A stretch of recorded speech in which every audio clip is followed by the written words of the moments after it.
Chào mừng các bạn quay trở lại với Ấn Độ. Và trong cuộc hành trình ngày hôm nay chúng ta lại phải lên đường để đi một quãng đường rất là xa nữa, để tới một vùng cũng xa xôi hiểm trở, với mục đích là để thăm một bộ lạc vô cùng độc đáo. Đây sẽ là một chặng đường rất là dài, vất vả để tới một bang ở vùng Đông Bắc của Ấn Độ.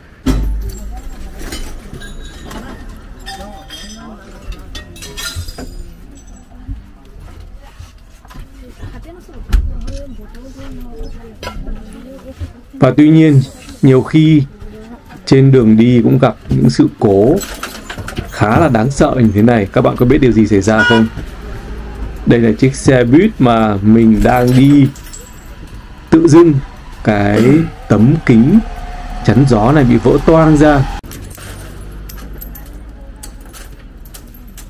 Đây là một tai nạn khá là đáng sợ. Và mọi người vẫn không hiểu vì lý do tại sao mà cái tấm kính chắn gió này bỗng dưng lại bị vỡ. Tuy nhiên trong cái rủi có cái may. Và rất may là không ai bị chấn thương hoặc bị bất kỳ một tổn hại nào về sức khỏe. Mọi người khá là sợ hãi và bây giờ chỉ còn cách là bắt một loại xe buýt khác để tiếp tục đi tới đích.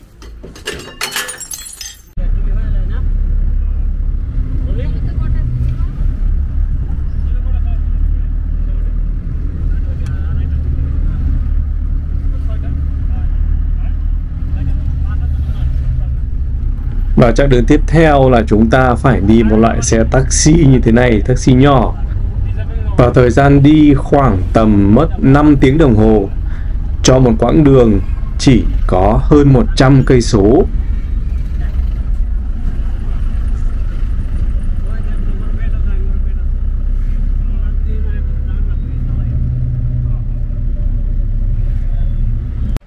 Và đích đến của chúng ta nằm ở bang Arunachal-Pradesh, một bang ở vùng Đông Bắc của Ấn Độ.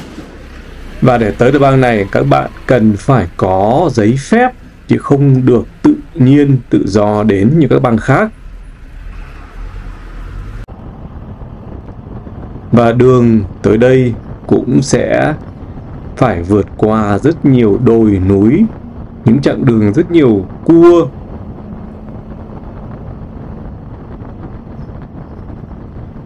Có cái gì đó khá là hiểm trở và cũng khá là nguy hiểm nữa.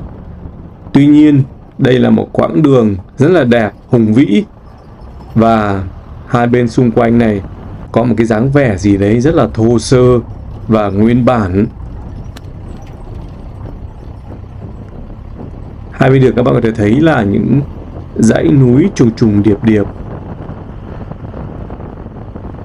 Và các bạn có thể đi vài cây số cũng không thấy một bóng người, không thấy một ngôi làng nào cả. Hai bên chỉ toàn là thiên nhiên, đồi núi, rừng cây.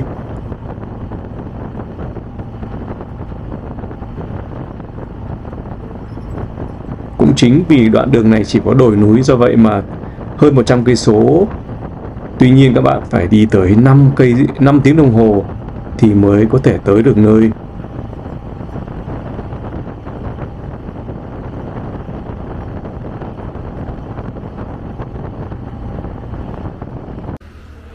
Và bây giờ chúng ta đã tới thung lũng Zero ở bang Arunachal Pradesh của Ấn Độ. Đây là một thị trấn khá là tấp nập, tuy nhiên xung quanh đây còn có những ngôi làng, nơi có những bộ lạc rất là độc đáo mà bây giờ chúng ta sẽ lên đường tìm kiếm. Và xin chào các bạn từ thung lũng Zero ở miền Đông Bắc Ấn Độ. Buổi sáng hôm sau, bây giờ là lúc lên đường làm nhiệm vụ đi tìm những người phụ nữ cuối cùng của bộ lạc Apatami này. Bộ lạc mà mình tạm gọi là bộ lạc đĩa mũi. Chúng ta đã từng theo dõi bộ lạc đĩa môi ở Ethiopia, ở Ấn Độ này. Chúng ta hôm nay sẽ đi tìm hiểu và đi tìm những người phụ nữ cuối cùng bộ lạc đĩa mũi. Một cuộc hành trình rất là thú vị và cũng rất hồi hộp đang chờ đợi chúng ta ở phía trước. Và không biết là bạn có thành công hay không, tại vì những người phụ nữ này là những người phụ nữ cuối cùng. Ở đây hoa đẹp quá. những người phụ nữ cuối cùng của bộ lạc này. Và nếu mà trong trường hợp mà mình không may mắn ấy, thì khả năng là có thể không tìm được ai. Tại vì là những người phụ nữ đó là thuộc thế hệ trước rồi và rất là già rồi. Bây giờ hãy chúc mình may mắn nhé, để lên đường đi tìm những người phụ nữ này. Ở những bang hẻo lánh và rất là xa xôi này của Ấn Độ, các bạn có biết vì sao mà ở đây tất cả các biển hiệu họ toàn đề bằng tiếng Anh cả, chứ không bằng tiếng Hindi. 100% bằng tiếng Anh. Đơn giản là người dân ở đây họ không nói tiếng Hindi, họ có ngôn ngữ riêng.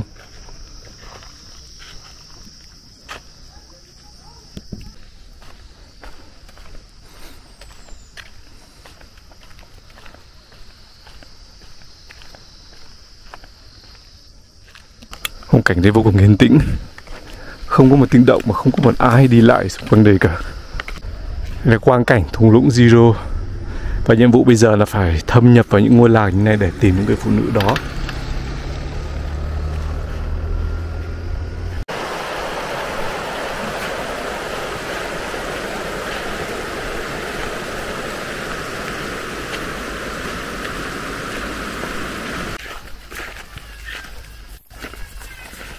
Đây có một con sông nhỏ nhỏ và bây giờ phải vượt qua. Đằng này có một cái cầu nhưng mà trông có vẻ rất cũ kỹ.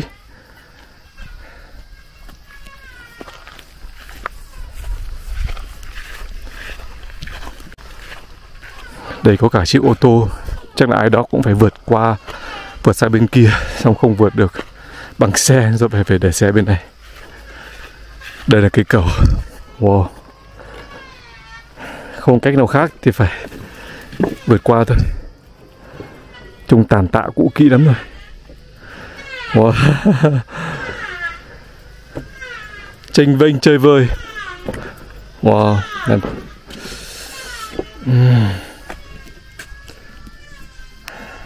Hết sức cẩn thận. Ngã xuống đây là hỏng hết tất cả.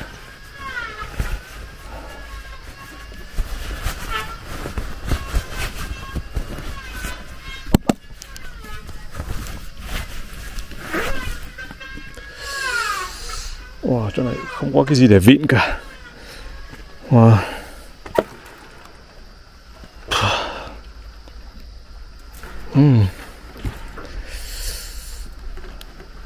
Wow.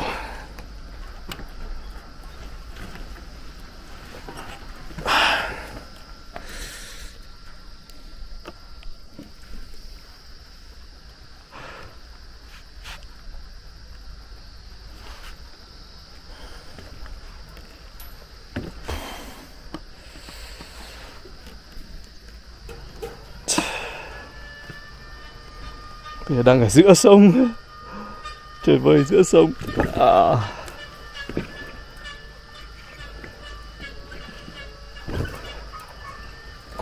Cố lên sắp được rồi.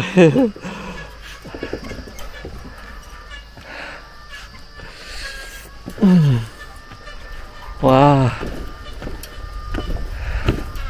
sắp được rồi, cũng không quá tệ như mình đã nghĩ.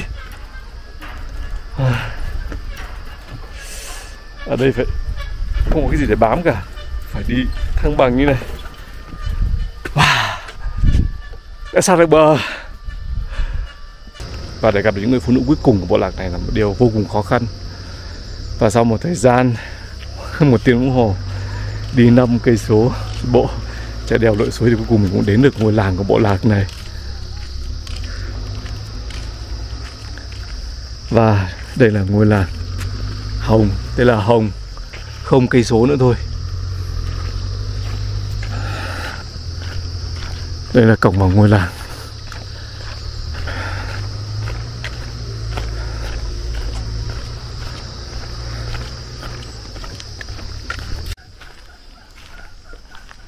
Đây là những ngôi làng của người bộ lạc này. Các bạn thấy ngoài cờ Ấn Độ thì họ treo một loại cờ nào đó giống cờ của Nhật Bản. Tuy nhiên đây không phải là cờ của Nhật Bản. Đây là hình của mặt trời. Bởi mặt trời là cái đấng tối cao của họ, là cái vị thần mà người dân ở đây thờ. Do vậy mà Ngoài cờ của Ấn Độ thì họ còn treo cả cờ có hình mặt trời nữa.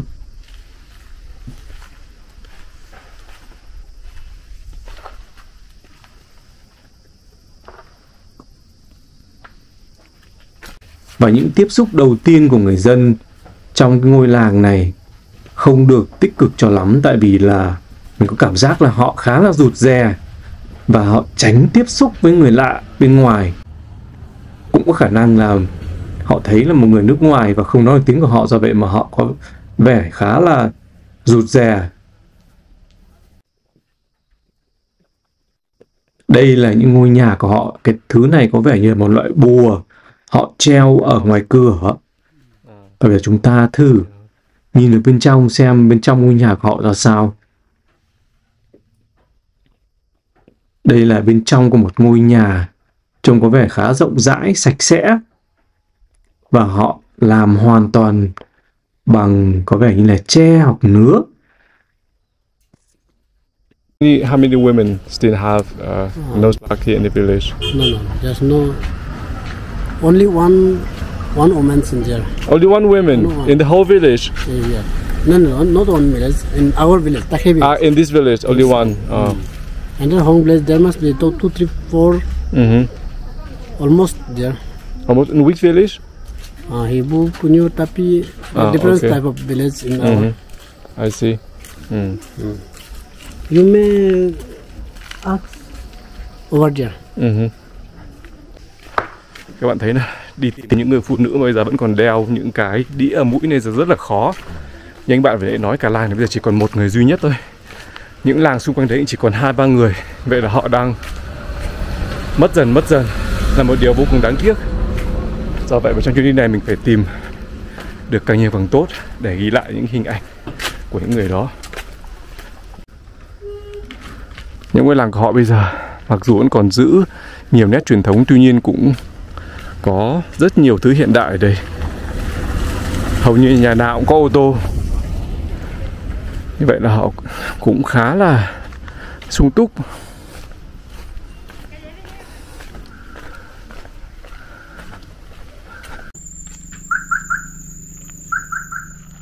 Đây giờ có vẻ như là mình tìm thấy người phụ nữ đầu tiên.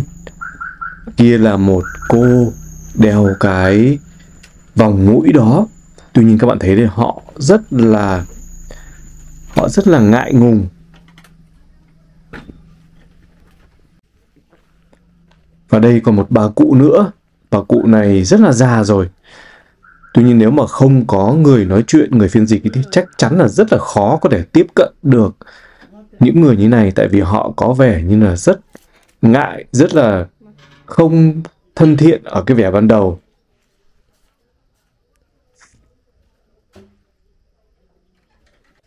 Và bên này còn một cô nữa cũng có cái đĩa mũi đó, mặc dù cái đĩa mũi của cô này khá là nhỏ. Và nhiệm vụ của mình bây giờ là phải tìm một bạn nào đó dịch cho. Và rất may mình đã tìm được một cô gái trẻ đồng ý đi dịch cho mình để tiếp cận những người phụ nữ đeo đĩa mũi này.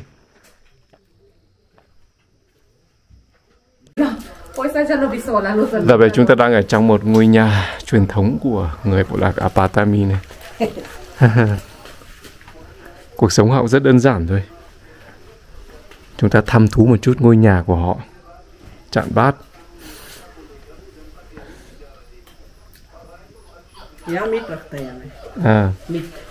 Meat. Pig. Pig skin. Pig. Okay. This is the place where we keep pork meat, na? Pork meat, which is stored for like I think one years. Okay. After that, it is used in our ceremony, no? Pujas, ceremonies, or else we will consume it. Các bạn thấy đây là nơi để dự trữ thịt. And it is quite expensive in here, no? They don't It's very expensive. Yes, Okay. They don't give it for free. I see. Thịt Costly, very costly. Very costly, very expensive. Yeah, expensive. Also, it takes I think it takes quite a long time, na, to be to come in this form. I think it is like I don't know. I also don't have much knowledge about it. But I think it takes 1 year to come in this shape and this form. I see. It is consumed. Ok. Như vậy là đây là nơi trữ thịt, và thịt này rất là đắt, mất rất nhiều thời gian để có thể tạo ra được cái hình hài này của những miếng thịt. Còn đây là cái bếp truyền thống của họ. Đây là có những cái quả bầu.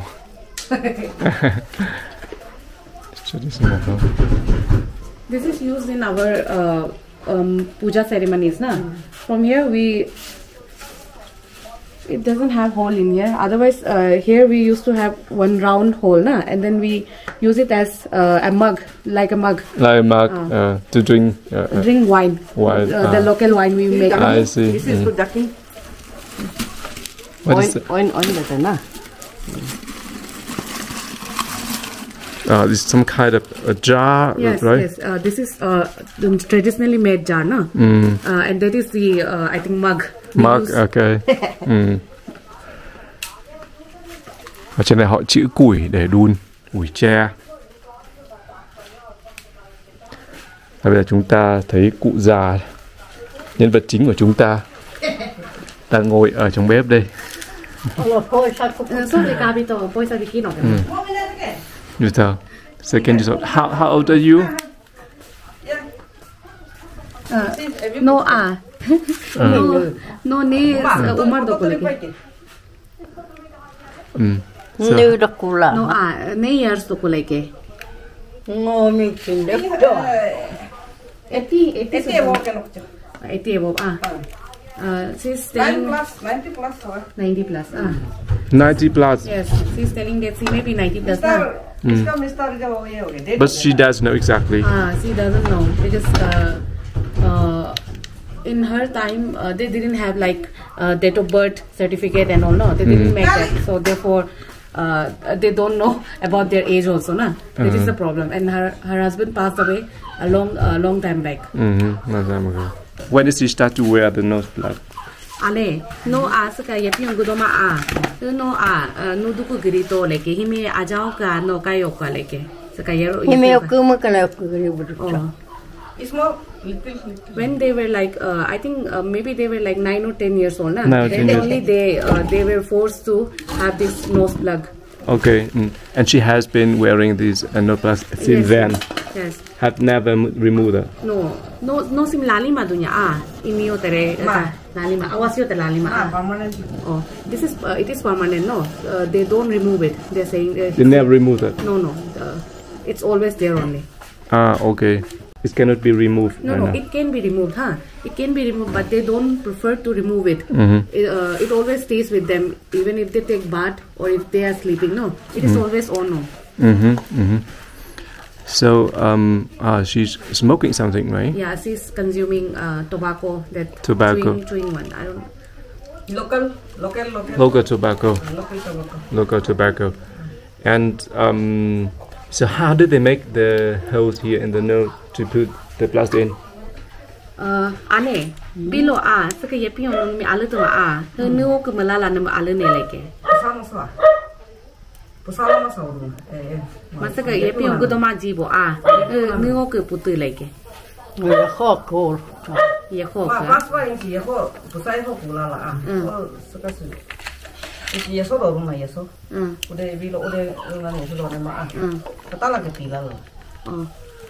She's telling that the nose plug they wear, no, it is made of I think some kind of wood only, but it is little bit like stretchy rubber form. Yeah. Local yeah. It is made of woods only, okay, but I think it is kind of little bit stretchy, na. And if we make it, if we give it a shape and keep it keep it in water for some long time, no, then it comes in this shape. I mean, it is easy to put in here. She's telling that. Okay. So This one. Yeah, that is the thing. It's made from. Yeah, gold. Mana gold pada rumah Si para patah tu kemana? It's made from this wood? Yeah. Actually, it is in round shape, no? Round shape. Circular shape, but now it has been cut down, no? Ah, Usually okay. it is in round shape. From that only it has made that nose plugs. Bilo Oh, suka okay. tahu atas ni mana sih na use mutan Iya sab ka jaga ni. Okay. So, so how did they make their holes in the nose? How did they make the holes? Ane so nun me ubu me nita pa mo ko ne like. Ya không như là hôm nay cháu Pusay ako. lấy cô là cháu Nekola. Ho achi ne lo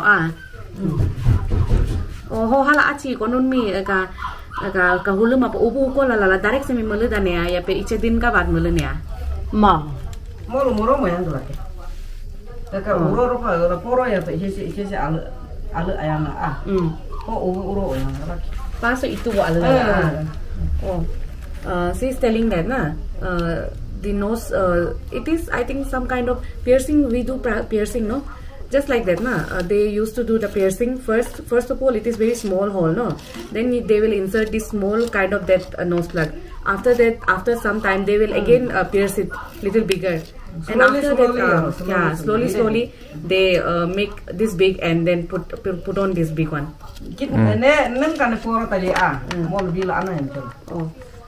In old days, no, it was considered that they had done the bigger the nose plug, the better it is. They used to consider that, and they used to feel that the bigger the nose plug, the more beautiful it is. They thought that.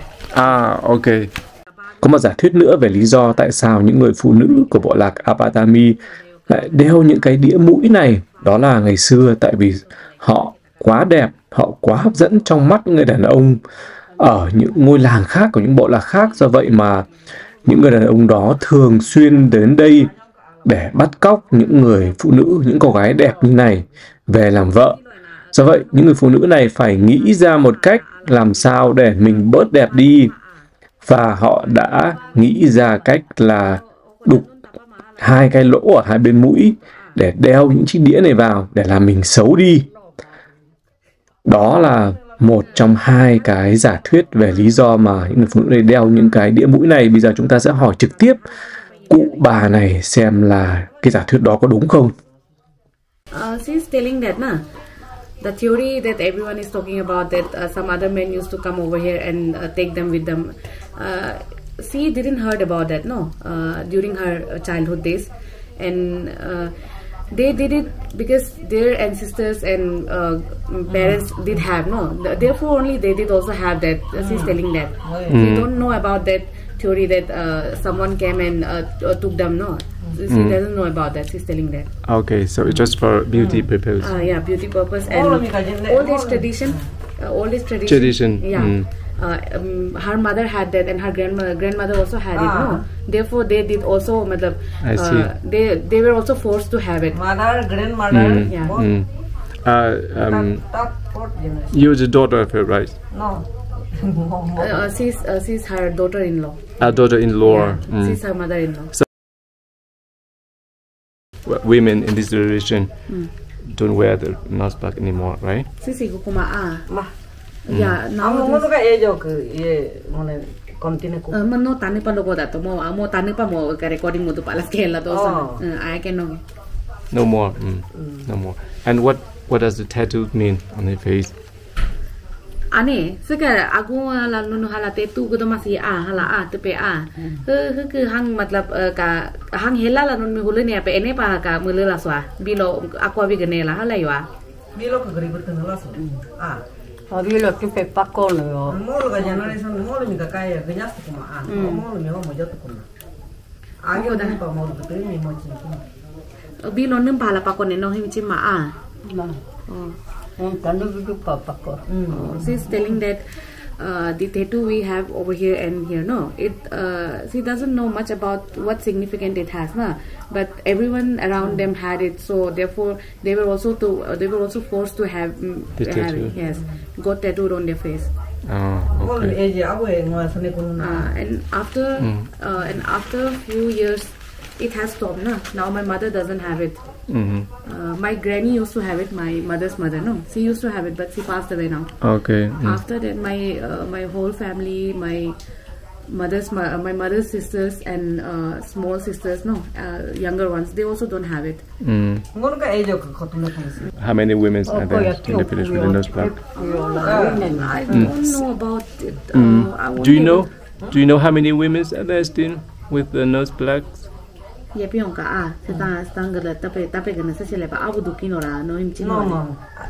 It's no more. No more. Only one in this village. No, she's telling that there may be elders, no, in households, no, they may have it, no, but nowadays the younger generations doesn't have it, so it is very rare, no. From their age only it has stopped, no. So they were told that if they got tattooed their face, no, then government would impose fines. Therefore, it stopped. Okay. When the Congress government came here, no, in 1972 around, I think, that time they told that do not get piercing and these tattoos, no. If we get that again, they would impose fine on us. Therefore, it stopped. I see. So in 10 years' time, there will be no more women with nose plugs. Yeah, it is now only not there only because I'm also now like 25 years old, no. But still, when I was small, my elder sisters, they all didn't also have this. It has stopped long way back ago. I see. She's shy. She's telling that she doesn't want to. But it's very, very interesting. So, in the future, we may not have the chance again to witness such beauty. So that's why. This is where she sleeps. Yeah, this is the bed where she sleeps. Yeah, this is her bed. This is her bed.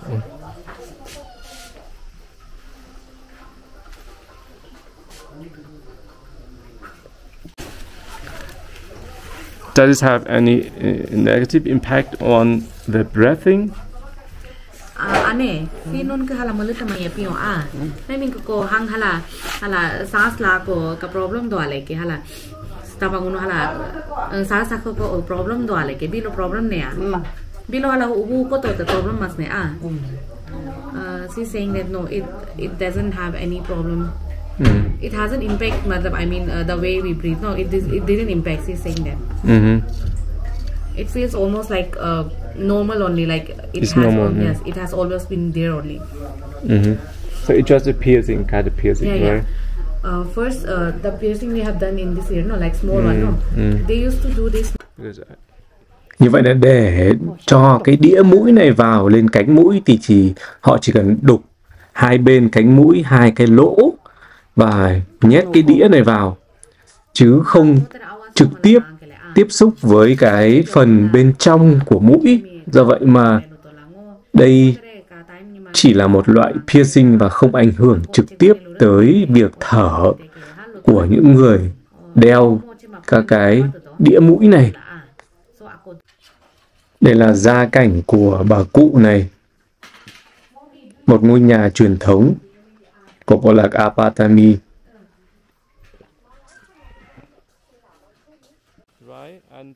Và người dân của bộ lạc này trong ngôi làng mà chúng ta đang tới thăm chủ yếu vẫn làm nghề nông. Họ trồng các loại lúa mạch, gạo, lúa. Và thi thoảng trên đường các bạn cũng có thể gặp những người phụ nữ còn đeo những chiếc đĩa mũi này. Ví dụ, người phụ nữ mà chúng ta đang gặp đây có cái đĩa mũi rất là nhỏ. Và theo câu chuyện kể của cô này thì tại vì là cái mũi của cô ấy quá là nhỏ, cái lỗ mũi quá nhỏ, do vậy mà cô ấy không thể làm to hơn được nữa, mà chỉ có thể đục được hai cái lỗ nhỏ ở trên hai cánh mũi để cho hai cái đĩa này vào thôi.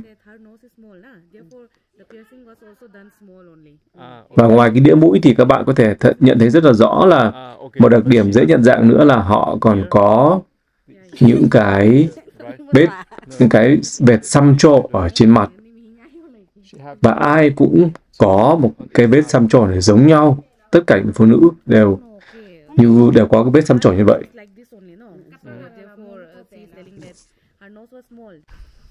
Và bây giờ mình tiếp tục đi sang một số làng kế bên để tìm xem là có thấy những người phụ nữ vẫn còn đeo những cái đĩa mũi này không.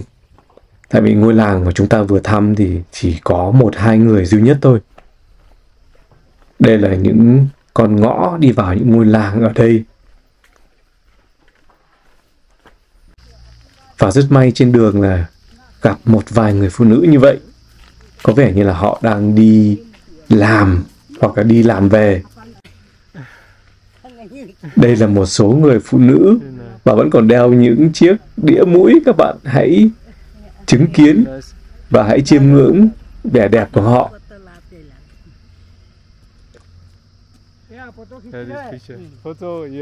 Và họ cũng là 2 trong số những người phụ nữ cuối cùng còn sót lại của bộ lạc này. Những người mà vẫn còn giữ cái truyền thống và vẫn đeo những cái đĩa mũi rất là đặc biệt, đặc trưng này mà chỉ có ở vùng này của Ấn Độ thôi.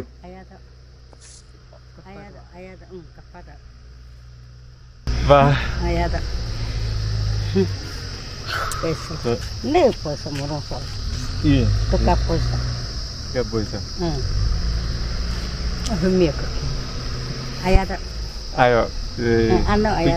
picture, yeah. Và mình phải ghi lại càng nhiều hình ảnh càng tốt. Rất là tham lam, tại vì là không biết bao giờ mới có cơ hội được gặp những người này lần nữa. Và thông thường thì những người phụ nữ của bộ lạc Apatami này rất là nhút nhát và rụt rè. Họ không thích tiếp xúc với người lạ. Tuy nhiên 2 cô này có vẻ như là một ngoại lệ. Đứng một lúc nói chuyện, chụp ảnh, quay phim cũng khá là thoải mái. 2 cô này cũng không thấy ngại ngùng gì cả. Và rất tiếc, cái tập tục này bây giờ không còn được thực hành trong số những người phụ nữ của bộ lạc Apatami này nữa. Lý do thì là như chúng ta vừa nghe là bị chính phủ cấm. Đó cũng là một điều khá là đáng tiếc. Tại vì những hình ảnh chúng ta đang chứng kiến về những người phụ nữ bộ lạc Apatami còn đeo những chiếc đĩa mũi này là những hình ảnh cuối cùng về bộ lạc. Có một cái tập tục vô cùng độc đáo mà có lẽ chúng ta sẽ không bao giờ còn được tìm thấy ở bất kỳ đâu trên thế giới chúng ta nữa. Và nếu các bạn muốn được gặp gỡ và chứng kiến cảnh tượng rất là thú vị này thì các bạn hãy tới thung lũng Zero ở Ấn Độ trước khi quá muộn.